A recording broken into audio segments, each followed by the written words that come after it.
Salut petit terrien, dis-moi, comment se passe ta vie de tous les jours? J'imagine que tu vis dans une maison, que tu vas à l'école, au parc, au supermarché. Sais-tu que des enfants vivent une vie plus difficile? Que pourrait-on faire pour que tous les enfants grandissent dans les meilleures conditions? C'est justement le travail de l'UNICEF de protéger les enfants. Par exemple, en cas de guerre ou de catastrophe naturelle, l'UNICEF leur vient en aide. Il existe aussi des endroits où les enfants sont obligés de travailler, de se marier ou même de faire la guerre. On ne peut pas tolérer ça. Parce que toi et tous les enfants avaient des droits qui sont inscrits dans un texte important, la Convention internationale des droits de l'enfant. Avec moi, tu vas découvrir les promesses que les adultes ont faites aux enfants. Tes parents t'ont-ils déjà montré ton acte de naissance ? Quand un enfant naît, son prénom et son nom sont écrits sur une liste avec ceux de tous les habitants de sa ville. En échange, il reçoit un acte de naissance. Sans ce papier très important, un enfant ne peut pas aller à l'école ou se faire soigner à l'hôpital. L'UNICEF s'assure que le nom de chaque enfant figure bien sur un registre. C'est le droit à l'identité, le droit numéro 1 pour être protégé. Pour bien commencer dans la vie, il faut être en bonne santé, n'est-ce pas ? Pour ça, il faut d'abord que les mamans soient en bonne santé. Voilà pourquoi l'UNICEF fait de la santé des mamans et des bébés une priorité. Tu as déjà été vacciné ? Sais-tu à quoi sert cette petite piqûre ? Eh bien, elle te protège contre de nombreuses maladies, dont certaines pourraient menacer ta vie.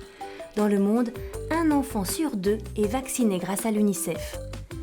L'eau est aussi très importante pour rester en bonne santé. Figure-toi que toutes les maisons ne disposent pas d'un robinet. Il y a l'eau que tu bois, mais aussi l'eau pour te laver les mains, aller aux toilettes. L'objectif clé de l'UNICEF, installer des robinets et des toilettes dans les écoles pour qu'un maximum d'enfants puissent en profiter.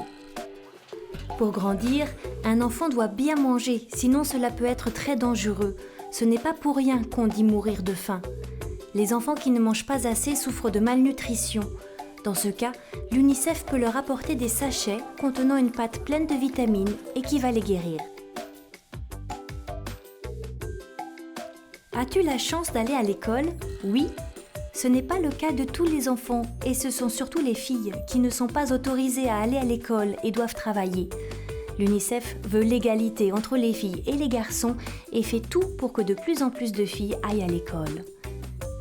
Et si les écoles sont détruites ? Eh bien, il existe des écoles en boîte, ou plutôt dans une valise, qui permettent de faire classe aux enfants même quand il n'y a plus d'école. Sous un arbre ou sous une tente, le principal c'est d'apprendre. Si tu trouves ces situations injustes et que tu te sens solidaire des autres enfants, tu peux aider l'UNICEF à défendre les droits des enfants. Rejoins-nous sur myunicef.fr.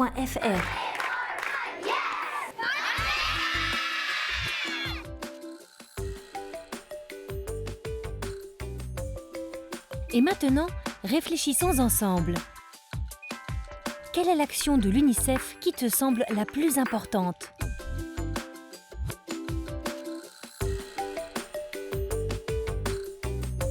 Penses-tu que les droits des enfants sont respectés dans ton école, dans ta ville, dans ton pays ?